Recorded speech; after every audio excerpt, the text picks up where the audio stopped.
नमस्कार साथियों, जैसे जैसे बिहार में चुनाव नजदीक आ रहा है वैसे वैसे चुनावी सरगर्मी काफी तेज हो रहा है। और चुनाव के इन्हीं कई सारे मुद्दे जो है इस वक्त चल रहे हैं। उन सारे मुद्दों पे बातचीत करने के लिए हमारे साथ डॉक्टर सत्य प्रकाश तिवारी जी है, जो कि आई का जो है स्पेशलिस्ट भी है। तो इनसे बात करते हैं और जानते हैं कि वर्तमान में जो बिहार की दशा और दिशा है वो किस तरफ जा रहा है। बहुत बहुत स्वागत है सर। नमस्कार, धन्यवाद। सर, आप बक्सर से आते हैं और 2014 में आपने जो है बीजेपी ज्वाइन किया। तो देखिए, आप बीजेपी तो हम लंबे समय से बीजेपी के अन्य संगठनों में, जैसे राष्ट्रीय स्वयंसेवक संघ के स्वयंसेवक 1990 से हैं। फिर जब मेडिकल में आए तो नेशनल मेडिकोज ऑर्गेनाइजेशन, इसके साथ साथ सेवा भारती, भारत विकास परिषद। तो जो हमारा संघ है उसके अनेक अंगों से लगभग 30-35 वर्षों का जुड़ा हुआ है। और अभी जो है स्वास्थ्य विभाग के जो है हमारा जो चिकित्सा प्रकोष्ठ है उसका मैं अभी कोषाध्यक्ष का दायित्व है मेरे पास। तो बात रहेगी, बहुत बड़ी सवाल है कि आप जो पहले का दौर जो देखते थे 2014 से पहले का और 2014 के बाद, तो शिक्षा के क्षेत्र में और शिक्षा के क्षेत्र में क्या बदलाव दिख रहा है आपको? देखिए, अब हर जगह बदलाव दिख रहा है। हम जिस विद्यालय में पढ़ते थे 4 कमरों का विद्यालय होता था, 10 तक पढ़ाई होती थी। आज वहाँ 20 कमरे का विद्यालय है, +2 की पढ़ाई होती है। इसके अलावा अन्य कई विद्यालय मेरे गाँव में ही खुल गए हैं। प्रचुर मात्रा में शिक्षक उपलब्ध हैं। नई-नई भर्तियाँ हो रही हैं शिक्षकों की। जो स्वास्थ्य का क्षेत्र है, जब हम एमबीबीएस कर रहे थे तो मात्र 6 मेडिकल कॉलेज थे बिहार में। आज बिहार में 32 से ज़्यादा मेडिकल कॉलेज हैं। एक एम्स चल रहा है, दूसरा एम्स बनना शुरू हो गया है। आईजीआईएमएस जैसे कितने उन्नत संस्थान खुल गए हैं।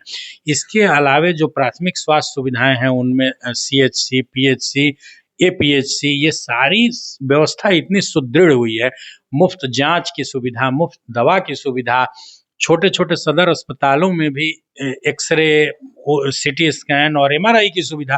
तो सरकार दिन रात प्रयत्नशील है कि जनता को इंफ्रास्ट्रक्चर, ताकि सड़क, शिक्षा और स्वास्थ्य में किसी भी मूलभूत सुविधा की कमी ना हो। सर, जैसे जैसे चुनाव नजदीक आ रहा है लोग अपने टारगेट की ओर बढ़ रहा है और एनडीए का भी टारगेट है 2 से 25 का। तो जी, जी। आप किस तरह से तैयारी में लगे हुए हैं? एकदम पार्टी हर स्तर पर तैयार है। एक बूथ से लेके, मंडल से लेके, विधानसभा से लेके, जिले से लेके पूरे राज्य में पूरी तरह से कोऑर्डिनेशन में एनडीए के घटक दल काम कर रहे हैं और एक-एक सीट की रणनीति तैयार है और एनडीए के दल इसमें अपना परचम लहराएंगे, इसमें कोई दो राय नहीं। सर, अभी वर्तमान में जो जम्मू कश्मीर में जो आतंकी हमला हुआ है, उस पर क्या कुछ कहेंगे? पहलगाँव की जो घटना है, वो काफ़ी ज़्यादा निंदनीय है, काफ़ी ज़्यादा दर्दनाक है। इस पर क्या कुछ कहेंगे? देखिए, ये अत्यंत ही कुत्सित घटना है। व्यथित हैं हम, क्रोधित हैं। हमारी कोटि-कोटि संवेदनाएँ उन शोक संतप्त परिवारों के प्रति जो इसमें घायल हुए हैं, वो जल्द स्वस्थ हों, ये ऐसी हम प्रभु से कामना करते हैं। ये अत्यंत ही क्षुब्ध करने वाली घटना है। ऐसी सुंदर वादी कश्मीर, जहाँ की बैकबोन और पूरी रीढ़ है टूरिज़्म, और टूरिस्ट जाते हैं, और ऐसा आज तक नहीं हुआ कि टूरिस्टों को निशाना बना के इस तरह की घटना की गई हो।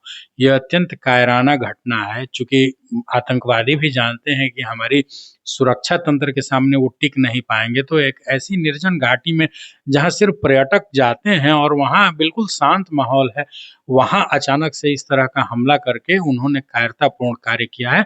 लेकिन वो इस उनके अंजाम तक उनको पहुँचाया जाएगा। उनके जो आका बैठे हैं बॉर्डर पार, उनको भी उनके अंजाम तक पहुँचाया जाएगा। ये देश ऐसी घटनाओं को बर्दाश्त नहीं करेगा, उनको मुँहतोड़ जवाब मिलेगा, ऐसे लोगों को मिट्टी में मिला दिया जाएगा।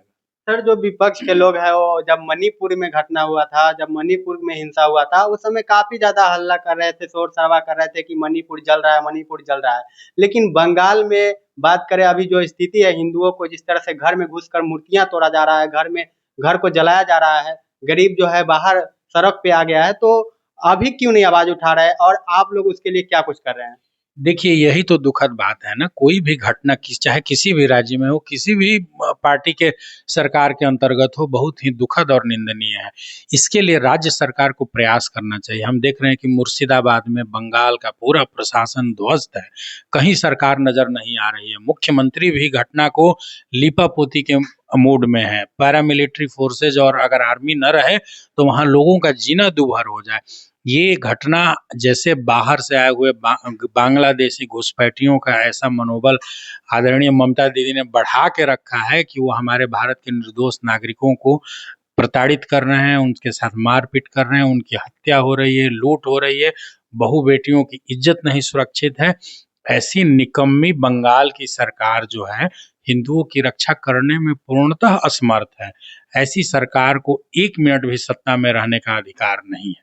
हमारे साथ बातचीत करने के लिए सत्य प्रकाश तिवारी जी थे, जो कि अपने अभी वर्तमान में जो मुद्दा चल रहा है उन पे अपना व्यक्तिगत विचार रखे हैं। इसी तरह के तमाम खबर देखने के लिए आपका शुक्रिया। मिलते हैं किसी नेक्स्ट वीडियो में, फिलहाल इतना ही। जय हिंद, जय भारत। नमस्कार।